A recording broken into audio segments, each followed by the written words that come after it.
Kota Tua Jakarta untuk memenuhi tugas UAS mata kuliah Bahasa Indonesia. Hari ini saya berada di Museum Sejarah Jakarta.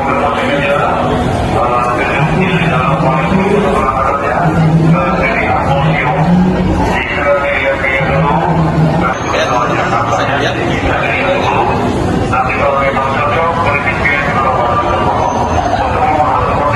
Jadi ayo kita masuk ke dalam. Ayo. Udah. Oke, di sini kita sudah masuk ke loket. Kita harus beli karcis untuk mahasiswa. Pembayaran sebanyak Rp4.000 tinggal membeli satu paket.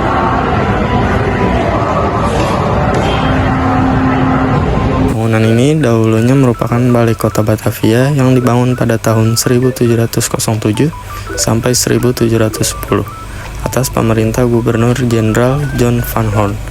Bangunan ini menyerupai Istana Dam di Amsterdam.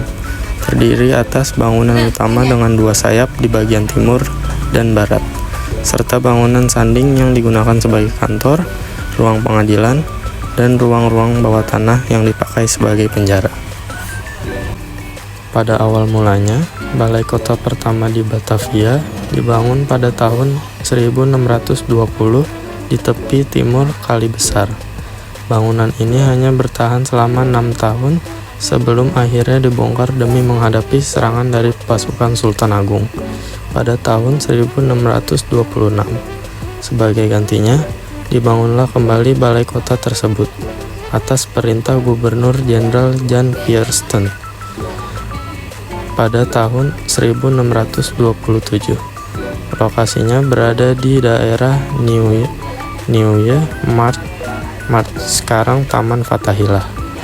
Menurut catatan sejarah, balai kota kedua ini hanya bertingkat 1 dan pembangunan tingkat kedua dilakukan kemudian. Tahun 1648, kondisi balai kota sangat buruk. Tanah di kota Batavia yang labil dan beratnya bangunan ini menyebabkan perlahan-lahan turun dari permukaan tanah. Akhirnya pada tahun 1707, bangunan ini dibongkar dan dibangun ulang dengan menggunakan pondasi yang sama.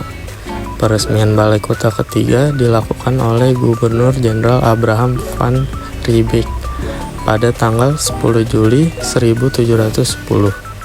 2 tahun sebelum bangunan ini selesai secara keseluruhan, selama 2 abad, balai kota Batavia ini digunakan sebagai kantor administrasi kota Batavia.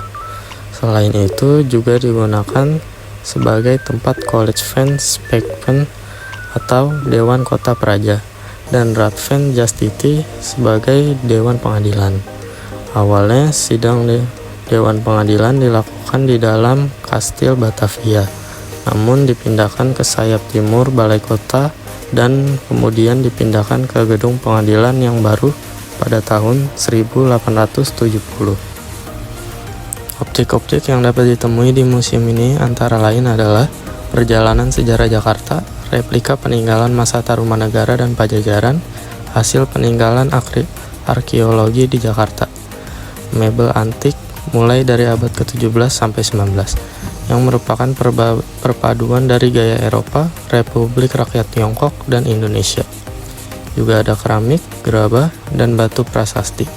Koleksi-koleksi ini terdapat di berbagai ruangan, seperti ruangan Prasejarah Jakarta, ruangan Tarumanegara, ruangan Jayakarta, ruangan Fathahillah, dan ruangan Sultan Agung. Terdapat juga berbagai koleksi tentang kebudayaan Betawi, numismatik, dan beca. Bahkan kini juga diletakkan patung Dewa Hermes, atau menurut mitologi Yunani merupakan dewa keberuntungan dan perlindungan bagi kaum pedagang, yang tadinya diletakkan di perempatan Harmoni, dan meriam si jaguar yang dianggap mempunyai kekuatan magis. Selain itu, di Museum Fathahillah juga terdapat bekas penjara bawah tanah yang dulu sempat digunakan pada zaman penjajahan Belanda. Adapun fasilitas lain di museum ini adalah perpustakaan.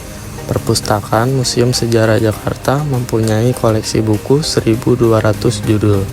Bagi para pengunjung dapat memanfaatkan perpustakaan tersebut pada jam dan hari kerja museum.